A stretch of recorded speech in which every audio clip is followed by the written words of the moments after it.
I may not have anything profound to say about My Man Godfrey, but I feel compelled to just share how much I love this film.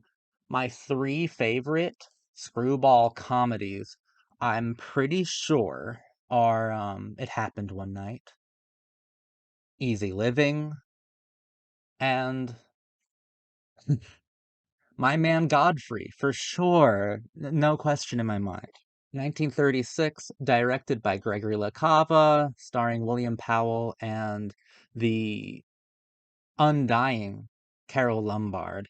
I love this film to death. Screwball comedies are fascinating. Beyond being a sex comedy without the sex, screwball comedies made within the Great Depression kind of hyper focused on social and class stratification and did its best to absurdly mock the the wealthy classes, to the point of making them seem so clearly cartoonish.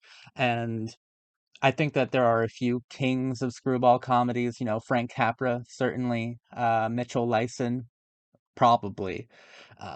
Leo McCarey, hmm, I don't know, probably too. And Gregory LaCava.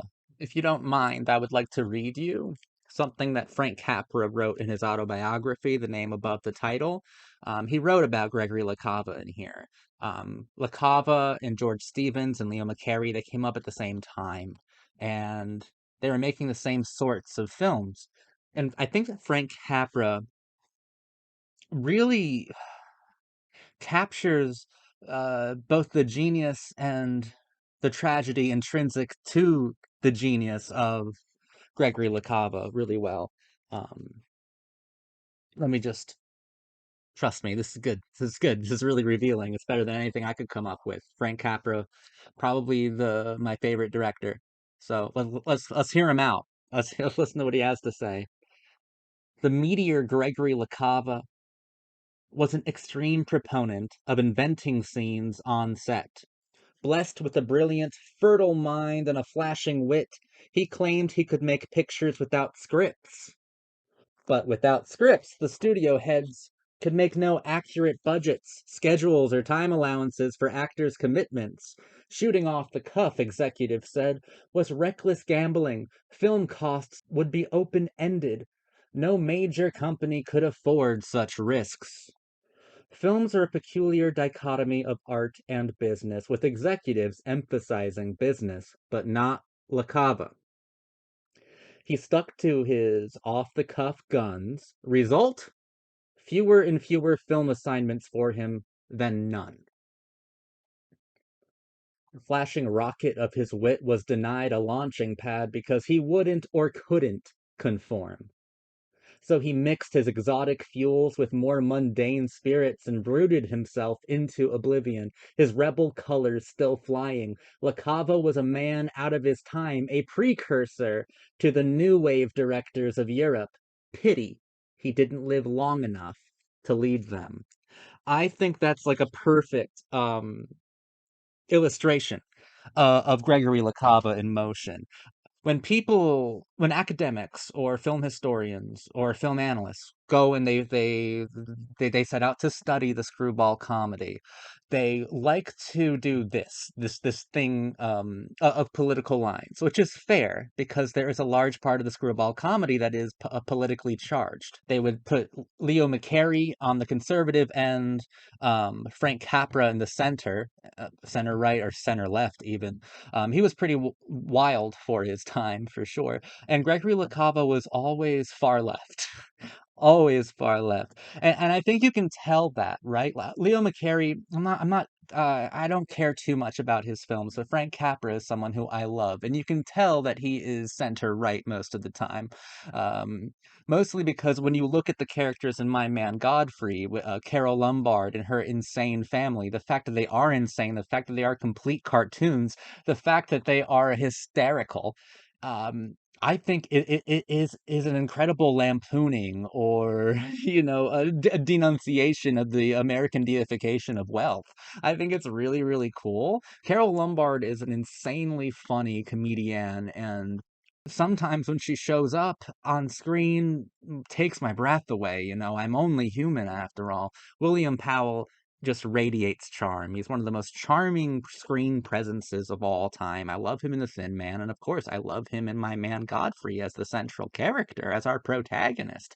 He and Lombard were married for a time, but it's worth noting that this film was made a few years after their divorce, and yet there's still such a great um sardonic and like acerbic and I think a palpable kind of chemistry, but a comedic chemistry. But when William Powell does comedy, and of course when Carole Lombard does comedy, the jokes are erotically charged in a way that is both cartoonish but also visceral, and it's kind of sexy. I think Gregory LaCava's composition is impeccable. I think it's enormous.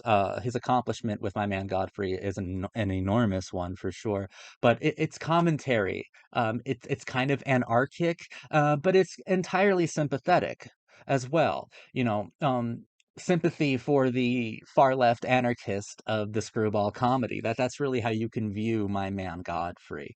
I think that it has such a good head on its shoulders. If we can speak of this film anatomically, I think it has such a good head on its shoulders. I think it has such a good sense of humor, not only about class and social stratification, about real world impoverished, forgotten men, but also about itself as a film, about itself as a screwball, goofy, off the wall, pervy, and very mouthy kind of comedy. Um, Gregory LaCava, man, I would love to see a film where he had full entire control because I think that Frank Capra was onto something with likening him to the European directors of the French New Wave. Gregory LaCava had that rebellious spirit, the spirit of the postmodern brat for sure, but in a very early cinematic form, in a form that he wasn't able to fully express. But My Man Godfrey, restrictions and like production codes, everything that seemed to hinder uh, producing the film, it still ended up being a masterpiece because there's something about LaCava's cinematic philosophy that is so witty and so funny and so perfectly on point, that there's a rhythm to the endless humor and hijinks of My Man Godfrey, and there's a power to its simplicity as well, because I think that the most powerful political statements are also the most simple ones, or the ones that are the easiest to laugh at, because laughing, I think, is the easiest form or the most common form of empathy that there is. And I think that Gregory LaCava is one of those few directors of comedies. He's up there on a level with Capra, but Capra just made so many masterpieces that it's impossible to keep up. Gregory LaCava thankfully made one, but regardless, he's a comedy director who understood that comedy is derived from unknown variables in a foreign sort of environment. And I think that he loves bringing in the forgotten man, Godfrey, this vagrant, into this hyper-privileged, ultra-rich world that is truly that of a circus. And while he is the most sensible, he's also the most devious. And